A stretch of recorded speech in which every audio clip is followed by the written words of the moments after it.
Cuando nos asomamos a los sufrimientos de la Virgen Santísima,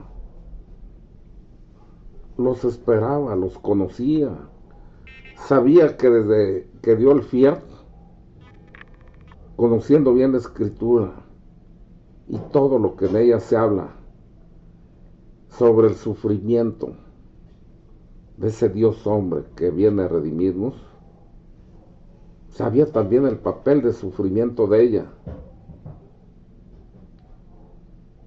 Y siempre iba quedando expuesta no solo a ese dolor, sino a esa soledad, porque era un sufrimiento que no lo podía compartir con nadie. De haberlo hecho, hubiera revelado el misterio de la encarnación del Hijo de Dios, del que ella era madre. Tenía que sufrir en soledad, en aislamiento, en silencio, en los momentos de la pasión del Señor, ahí, hecha a pedazos. Cuando se pronunció, por ejemplo, la sentencia de nuestro Señor, de un juicio que he comentado fue una farsa, fue una mentira, pero al fin se pronuncia la sentencia y cuando se disponen ya a ejecutarla, la Virgen Santísima creyó que había llegado la hora de aparecer para compartir la ignominia de su Hijo. Decidida a salir, nadie pensó en detenerla, pero sí en acompañarla. Juan, el discípulo amado, y las piadosas mujeres que allí estaban, otras de las que servían a Jesús en su vida apostólica, que no estaban allí, tuvieron el mismo pensamiento y así se formó el grupo que con su compasión y su amor acompañaron a Jesús en su última agonía. El Evangelio cita varios nombres, además de la Santísima Virgen y del apóstol San Juan: Salomé, la hermana política de la Santísima Virgen, esposa de Zebedeo y madre de Juan y de Santiago el Mayor. Quizás Salomé era hermana de San José o bien de Zebedeo. María de Cleofas, es decir, esposa de Cleofas o Alfeo, y madre de Santiago el Menor. María Magdalena, tan conocida por el Evangelio, y otras muchas mujeres que lo acompañaban desde Galilea. Si a alguien debía ahorrársele el dolor de contemplar el martirio de Jesús, era a su Santísima Madre, pero María no quiso, ni debía ahorrarse una sola pena, y así contempló muy de cerca todos los detalles de aquel espectáculo en que se ensañó todo el odio del infierno. Oigan bien, no había demonio que hubiera quedado en el infierno. Todos vinieron a rodear a Cristo en su pasión, en su agonía, en su muerte, solazándose. Ellos inspiraban cada acto de agravio a Jesús. Era un gozo perverso, inaudito. Nunca hubieran imaginado que ese Hijo de Dios encarnado hubiera quedado en sus manos y en él estaban descargando todo su odio. Estaban enardecidos, llenos de una alegría perversa, porque la alegría no existe en el demonio. La alegría o gozo que él experimenta es el que experimenta a alguien que, odiando y queriéndose vengar de una persona, logra hacerlo. Ahí esa no es alegría, ese no es gozo.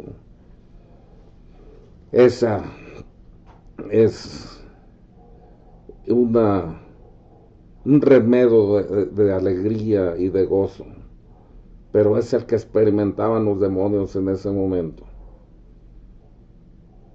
Y el Hijo de Dios experimentando el abandono de su padre, como la madre experimentando el abandono, porque aunque estuviera rodeada de gentes que dieran una palabra de consuelo, nadie podía penetrar al contenido de aquel corazón y a los misterios que encerraban aquel dolor.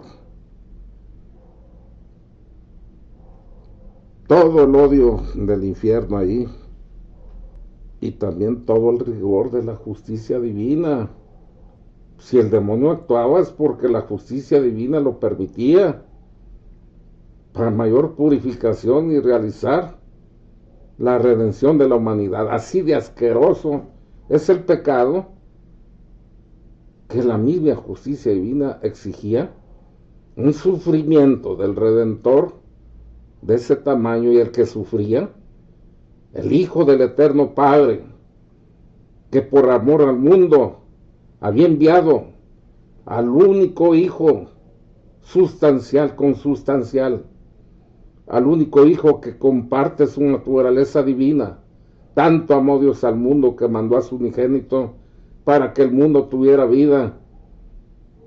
Y el Hijo, en obediencia a la voluntad del Padre, dice: y yo vine al mundo para que el mundo tuviera vida y la tuviera en abundancia.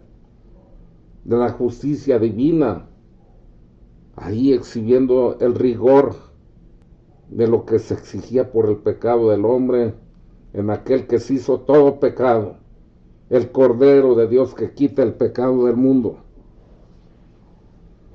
No fue difícil a las piadosas mujeres, haciendo un rodeo a través de las calles tortuosas de Jerusalén, adelantarse al cortejo y salir al encuentro de Jesús en la calle de la amargura, como lo cree una piadosa tradición que han inmortalizado los artistas y que ha consagrado la cuarta estación del Via Crucis. La última vez que María había visto a Jesús era todavía el más hermoso de los hijos de los hombres, pero ahora en él veía realizada la profecía de Isaías, que dice: lo vimos sin hermosura ni atractivo alguno, objeto de desprecio y desecho de la humanidad. El hombre de dolor, personificación del sufrimiento, lo tuvimos por un leproso, herido y humillado por Dios. Y Jesús podía haberle dicho con el salmista: no soy un hombre sino un gusano y la abyección de la plebe. Isaías dijo eso, lo pueden leer en el 53:2-4, y el Salmo es el 21:7. Pero no se dijeron una palabra, solo una mirada. María, a través del velo de sus lágrimas, Jesús con los ojos nublados por la sangre, pero en esa mirada, igual que siempre, se lo dijeron todo. Más de cerca o más de lejos, por esos vaivenes de las multitudes que se agolpan, la Virgen siguió con su Hijo el camino del Calvario. Casi al final, Jesús tuvo un alivio en el cirineo, que cargó la cruz en lugar suyo.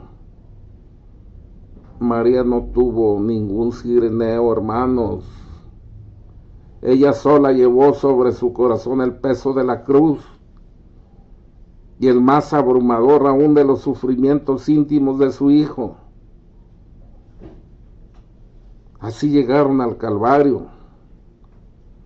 María presenció todos los preparativos de lo que iba a ser el final de su hijo. Contemplar los sufrimientos de nuestra Madre Santísima, contemplar los sufrimientos de Cristo, son una sola cosa. Ella muriendo cada instante de su sacrificio redentor, del sacrificio redentor de su Hijo. Ella presenció todos los preparativos de la crucifixión. Oyó el crujir de los músculos que se desgarraban y de los huesos que se abrían al hundirse los clavos bajo los golpes del martillo. Después lo vio elevado entre el cielo y la tierra, escuchó sus últimas palabras, recibió sus últimas miradas, cuando al inclinar la cabeza expiró. Y saben que si ya de por sí esto era la muerte, no solo del Hijo, sino ella, a los pies de la cruz. La verdad es que aquí empieza la última y suprema soledad de la Virgen Santísima, apenas interrumpida por el paréntesis de los 40 días que van de la resurrección a la ascensión. En las otras épocas de soledad vivía su Hijo, ahora está muerto. Se ha ausentado de este mundo en forma definitiva. ¿Qué pasó en el corazón de nuestra Madre Santísima a la muerte de su Hijo? Dos sentimientos opuestos dominaban ese corazón. Un dolor tan grande como ninguna madre es capaz de sufrirlo, porque Jesús era su Hijo y era su Dios. Porque nadie ha tenido un corazón tan delicado, tan puro, tan sensible como el suyo. Porque verdaderamente Jesús era para María su todo. Con un rigor, con una profundidad, con un realismo como ningún alma santa lo ha podido decir. Al perderlo, lo perdía todo. Y en su corazón se ahondaba un vacío que nada ni nadie podía llenar, ni comprender tampoco. Pero al mismo tiempo sentía un gozo elevado, desinteresado, purísimo y tan divino que nada disminuía su dolor. Era el gozo de saber que para Jesús había terminado su martirio, que ya era feliz, que no podía sufrir más. Antes sufrían los dos, ahora solo sufre ella. Cuando hablamos de ese martirio en la soledad de la Virgen Santísima, no podemos dejar de tocar el tema del misterio de la soledad de la Virgen Santísima desde el momento de la ascensión a la asunción. Miren, durante los 40 días que transcurrieron entre la resurrección y la ascensión, nuestro Señor, para confirmar en la certeza de su resurrección a sus discípulos y en ellos a todos nosotros, se les apareció varias veces y en diferentes lugares, y en esas ocasiones les habló con la sencillez que ya todos les era familiar y conocían de él. Permitió que le palparan las llagas y tuvo esa delicadeza, sencillez, exquisitez en la amistad, no solo de comer con ellos, sino de prepararle los alimentos con ese estilo y esa delicadeza habitual en él. La Virgen Santísima no tenía necesidad de que su fe se afirmara. Por eso el Evangelio no nos habla de las apariciones de Jesús a su Santísima Madre, pero sí necesitaba el consuelo de las visitas de su Hijo tan amado. Y Jesús, que la amaba tanto, seguramente que multiplicó esas entrevistas y volvieron a reproducirse los años deliciosos de Nazaret, sin que les amargara la perspectiva de la cruz. El objeto y el tema de esas conversaciones no solo era satisfacer su mutuo amor, sino también preparar a la Santísima Virgen para los años de su prolongada soledad. Era necesario decirle por qué se veía obligado a no llevarla con él, por qué era preciso que le sobreviviera muchos años, 24 para ser preciso. ¿Cuál era su papel en la iglesia? Y todo esto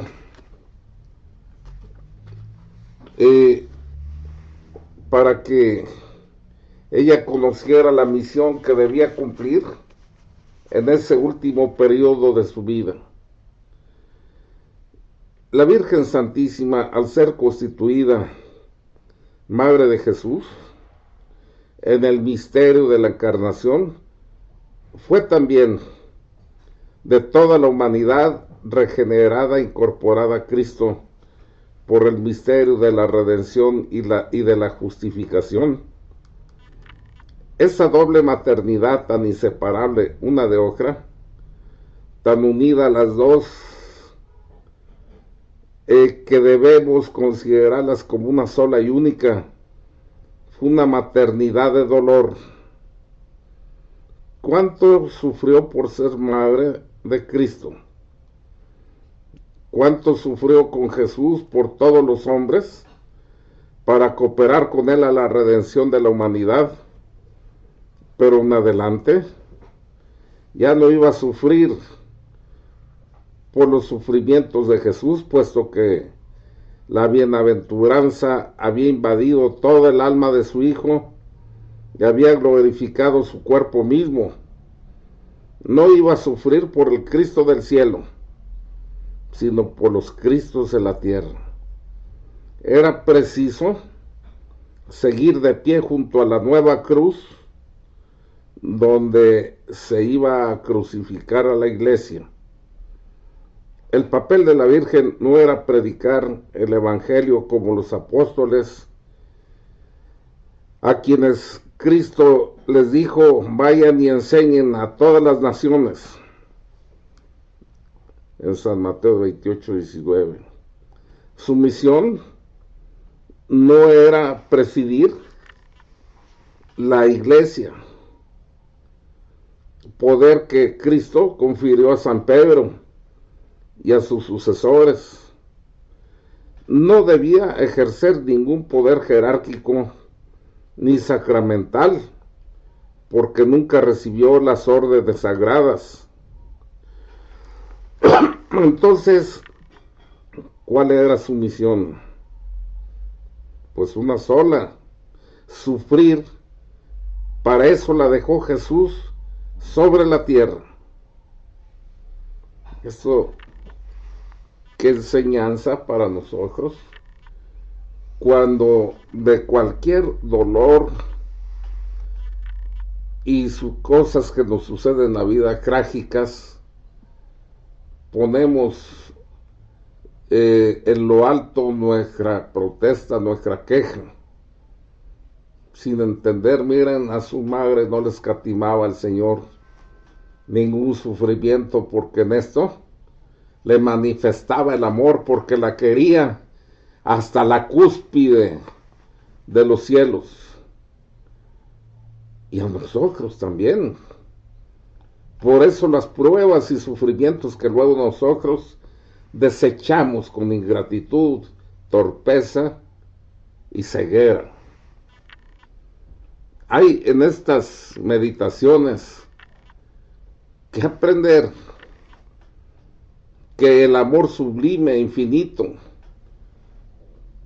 que Cristo le tiene a su madre, no le escatimó por eso mismo ningún sufrimiento.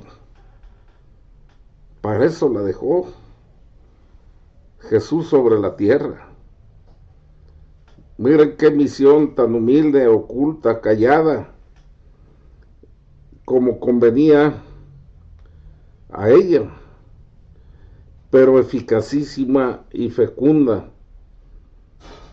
Así el manantial se oculta entre las rocas, pero de él brota la corriente de agua y el río caudaloso que fertiliza los campos. El 40º día, los 40 días después de la resurrección, Jesús reunió por última vez a sus discípulos, muy probablemente en el cenáculo, y tuvieron allí pues un ágape de despedida.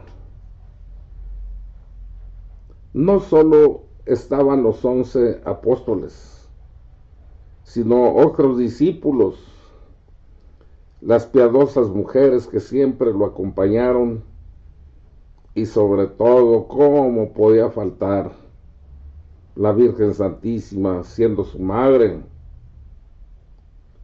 Igual sus familiares y parientes. Después de comer, tomaron el camino del monte de los Olivos.